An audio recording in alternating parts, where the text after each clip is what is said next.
Salut à tous, autant vous le dire tout de suite, le rallye de Monte-Carlo s'est très probablement joué aujourd'hui entre Gap et Monte-Carlo à l'occasion de cette deuxième étape longue de 5 épreuves chronométrées, puisque ce soir, Tommy McKinnon est en tête du rallye de Monte-Carlo avec 1 minute et 46 secondes d'avance sur Gilles Panizzi. En revanche, ce qui est important, c'est qu'il s'est passé véritablement plein de choses aujourd'hui. Il y a eu plein de rebondissements. Et comme hier, eh bien, on va essayer de vous faire vivre cette journée spéciale par spéciale, en commençant par les 2 premières épreuves chronométrées de la journée, qui étaient dans la région de Gap, avec notamment l'épreuve mythique, pourrait-on dire, de Sisteron-Thoard. C'était très tôt ce matin. Et le commentaire est signé de Frédéric Robard. Regardez. En effet, avec Gilles Panizzi, Gilles deuxième au soir de cette avant-dernière étape, après avoir mené le rallye et avoir fait rêver beaucoup de public au bord des routes. C'est dur ou bon, quand même, deuxième? Mais ça, c'est sûr que c'est jamais facile de toute façon. D'autant quand les conditions de cette course sont si difficiles qu'elles sont cette année, avec beaucoup de changements d'adhérence, de la neige, on a un petit peu tout eu, hein, je dirais de la neige, de la glace, énormément de glace ce matin dans la première. Et puis une route qui a tendance à s'assécher un petit peu plus on descendait dans le sud, mais avec quand même des conditions très délicates, avec encore quelques passages un petit peu enneigés comme dans Turini ce soir. Bon, c'est pas facile quand même. Ça a été tendu dans la voiture en cette fin de journée? Ben, un petit peu parce que malheureusement on a une liaison radio qui est vraiment très difficile avec l'équipe et les ouvreurs, donc on a des informations qui arrivent très tardives et c'est très délicat pour avoir une réflexion, je dirais, à tête reposée pour le choix des pneumatiques, qui est toujours évidemment la partie principale.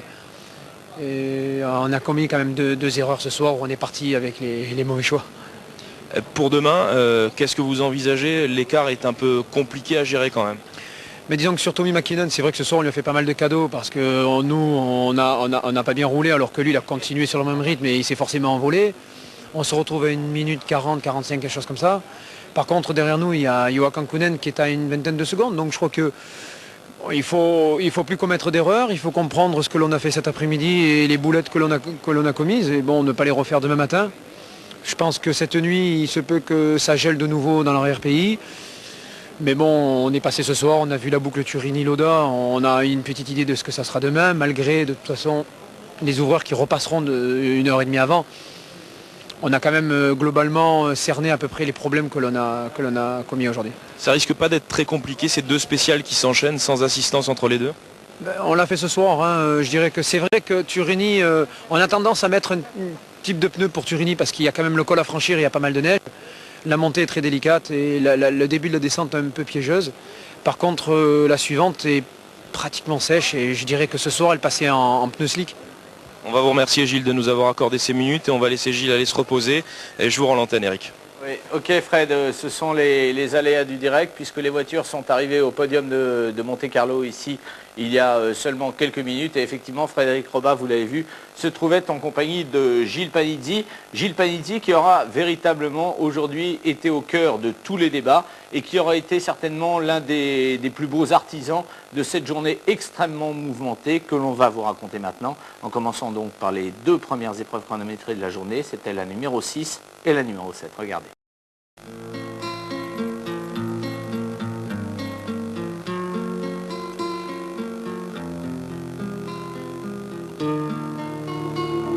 La première spéciale du jour, la 6e du rallye, confirme les tendances de la veille. Gilles Panizzi, leader depuis l'annulation de sa pénalité, enfonce le clou au petit matin et s'adjuge le chrono de Bayon, 35 km et demi. Derrière lui, l'Écossais Colin McRae signe un 2e temps, excellent dans l'absolu, sauf qu'il pointe déjà à 34 secondes du plus rapide. Mais une nouvelle fois, la bonne forme de la Ford Focus ne peut pas être remise en cause, et ce, malgré une jante avant cassée sur une pierre.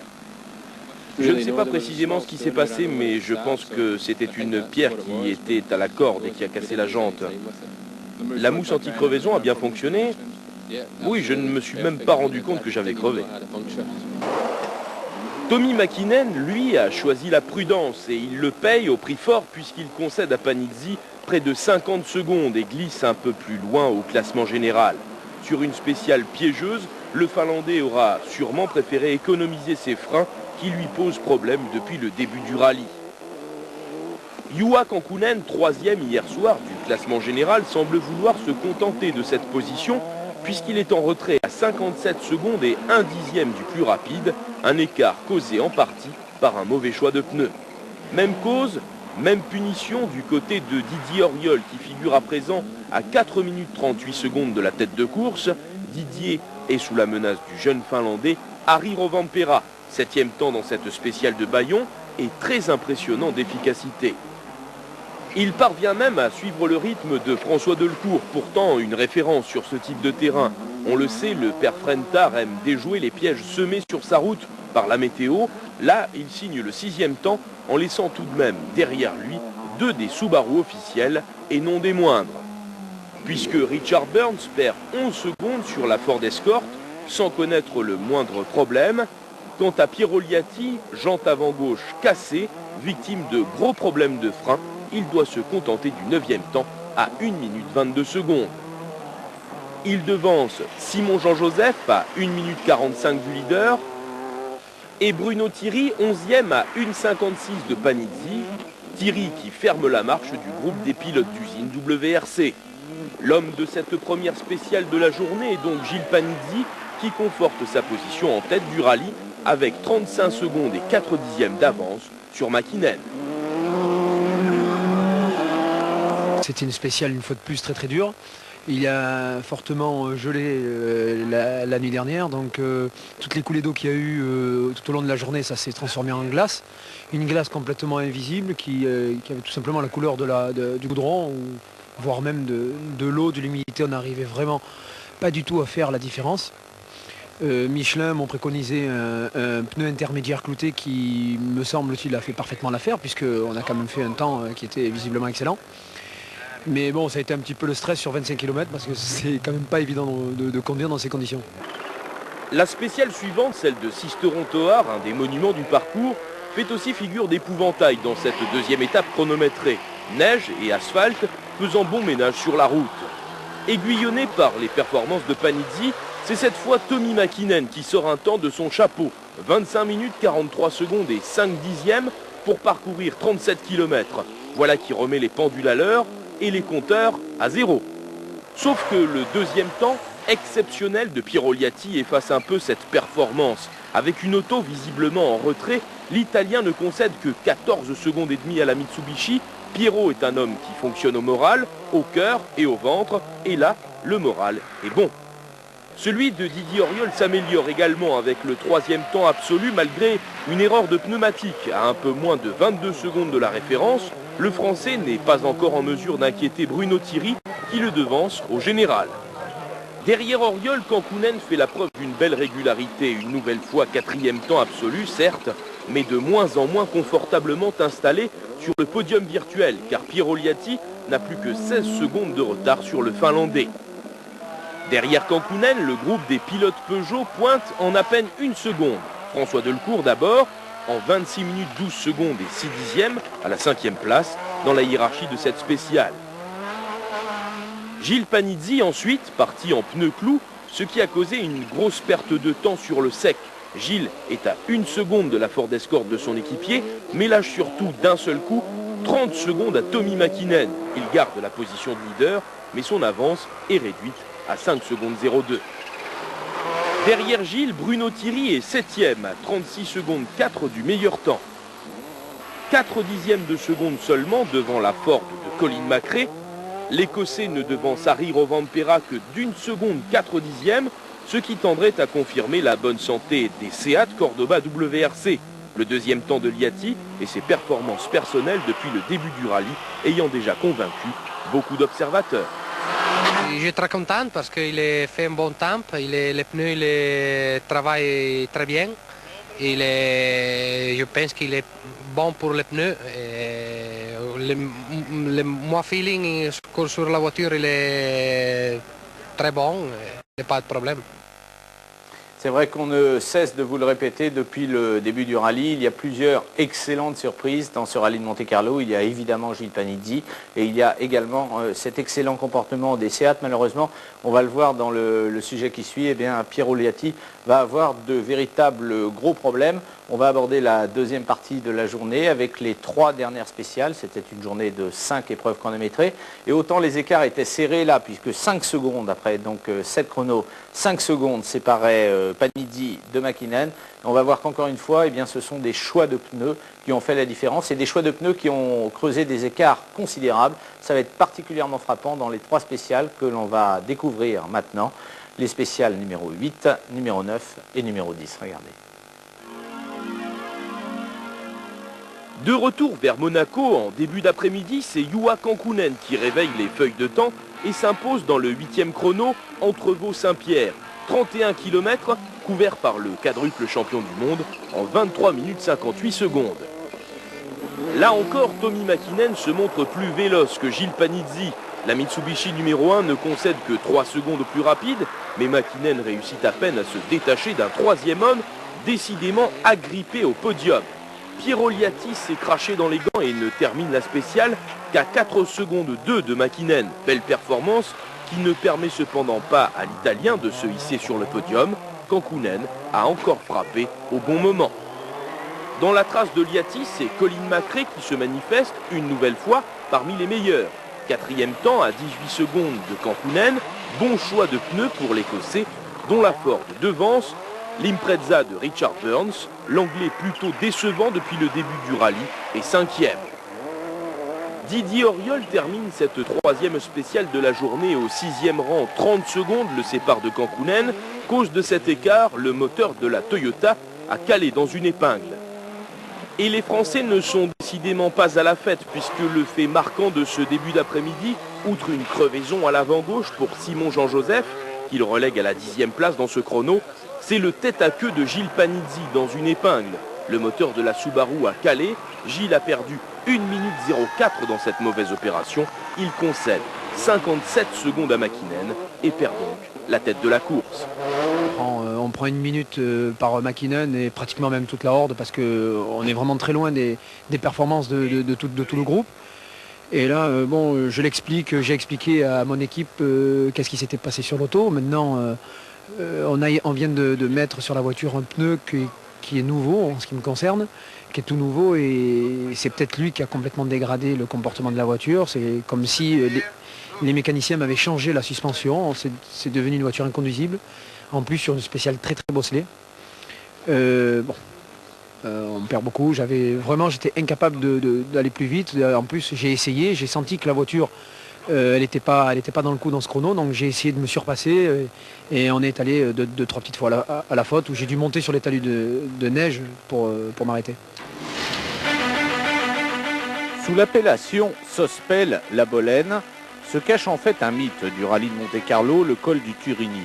Le départ de ce 9e chrono est donné à 17h46 à la tombée de la nuit. Le Turini, c'est toujours mieux la nuit. Ce n'est pas Tommi Mäkinen qui peut prétendre le contraire, il a toujours adoré cette spéciale et elle le lui rend bien. Meilleur temps pour le Finlandais qui prend là 38 nouvelles secondes à Gilles Panizzi. L'écart commence vraiment à se creuser, 1 minute 34 secondes.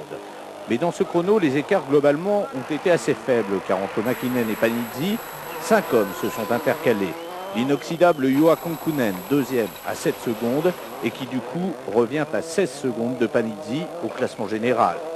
3e temps, le meilleur qu'il ait réussi aujourd'hui pour un Didier Auriol qui doit impérativement ramener la voiture à Monaco et qui roule en conséquence. Didier concède 16 secondes à Mäkinen et il devance de 5 secondes la 2e Subaru, celle de Bruno Thierry. Le 5e temps, première voiture non-usine, est signé par François Delecourt et sa Ford Escort. Delecourt devance une autre Ford, officielle celle-ci, la Focus de Colin McRae.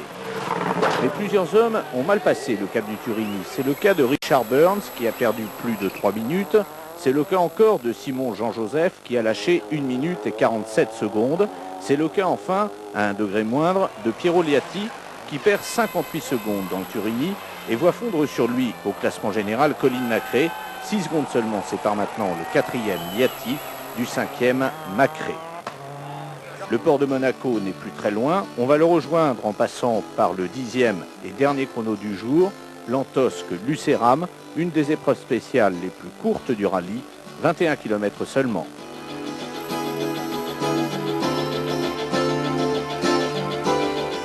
L'Antosque Lucéram ne changera d'ailleurs pas grand-chose à la situation.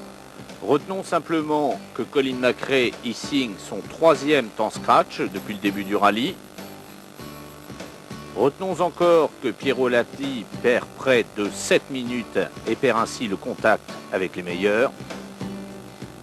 Retenons enfin et surtout que Mäkinen prend 11 nouvelles secondes à Panizzi.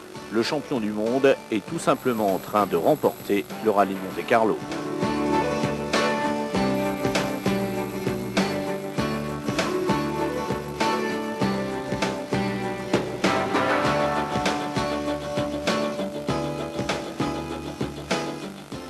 Alors vous aurez compris qu'on a un petit peu travaillé dans l'urgence ce soir puisque cette étape s'est terminée très tard, il y a quelques minutes seulement sur le port de Monaco. Ceci pour vous inviter à nous excuser quelques erreurs et notamment dans cette feuille de temps dont je vous parlais. En fait, Piero Lati n'a pas perdu 7 minutes, il a perdu 4 minutes 22, ce qui le trouve relégué effectivement au classement général à 7 minutes maintenant. On n'a pas pu, pour des raisons d'horaire de bouclage, vous montrer des images du groupe N. En revanche, c'est vrai que dans le groupe N, il y a un homme qui domine depuis le début. On fera un sujet spécifique dans Tour de Chauffe dimanche consacré au groupe N. Il y a un homme qui domine depuis le début. C'est un ami en plus de la maison de Monte-Carlo TMC. Il s'appelle Marc Duez.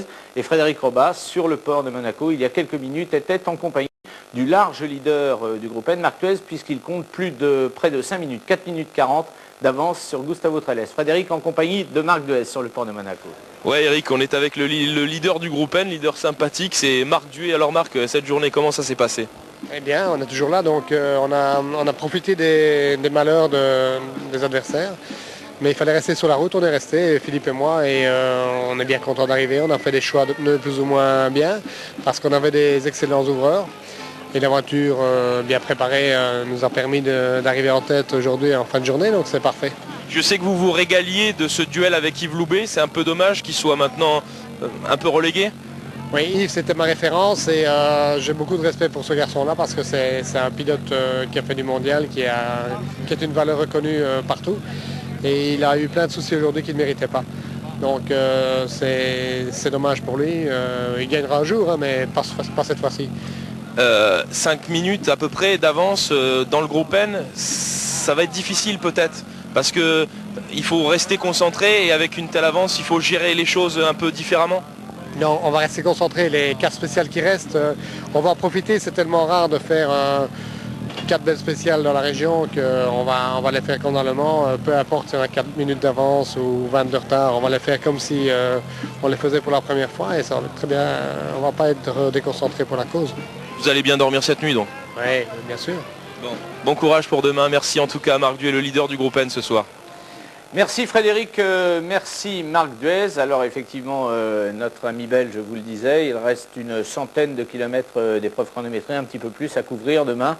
4 spéciales, en fait 2 spéciales que l'on va parcourir chacune 2 fois, avec une arrivée ici à 14 h sur le port de Monaco. On va jeter avec Antoine Gerhardt un coup d'œil au classement au soir de cette 3e et avant-dernière étape du rallye de Monte-Carlo, donc avec les incrustations qui nous indiquent donc que Tommi Mäkinen est en tête avec 1 minute et 45 secondes d'avance sur Gilles Panizzi, Juha Kankkunen est 3e à 2 minutes et 6 secondes, Colin McRae est 4e à 2 minutes 48 secondes. La suite du classement, vous la découvrez, donc avec François Delcourt 5e, Bruno Thierry 6e, Didier Auriol 7e, Rovan Perra avec la Seat 8e, et puis en tête du groupe N à la 13e place du classement Scratch, ce sera Marc Duez, donc, qui a pratiquement course gagnée, un petit peu comme c'est le cas pour Tommi Mäkinen. On voit mal comment demain Gilles Panizzi pourrait aller rechercher 1 minute et 46 secondes, d'autant plus que Gilles Panizzi a déjà prouvé tout ce qu'il fallait prouver dans ce rallye de Monte-Carlo. Il n'a pas le risque à prendre pour aller chercher Tommi Mäkinen, qui risque bien demain à 14 h sur le port de Monaco d'être le premier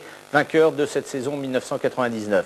En tout cas, nous, on vous en rendra compte demain soir. Le rendez-vous, ce sera aux alentours de 22 h 30 avec toute la même équipe et le résumé complet des 4 dernières spéciales de la journée. Et puis, on espère bien, on ne vous le cache pas, avoir à nos côtés le vainqueur de la première épreuve du championnat du monde 99. Merci d'avoir été avec nous. Salut à tous. Demain, 22 h 30.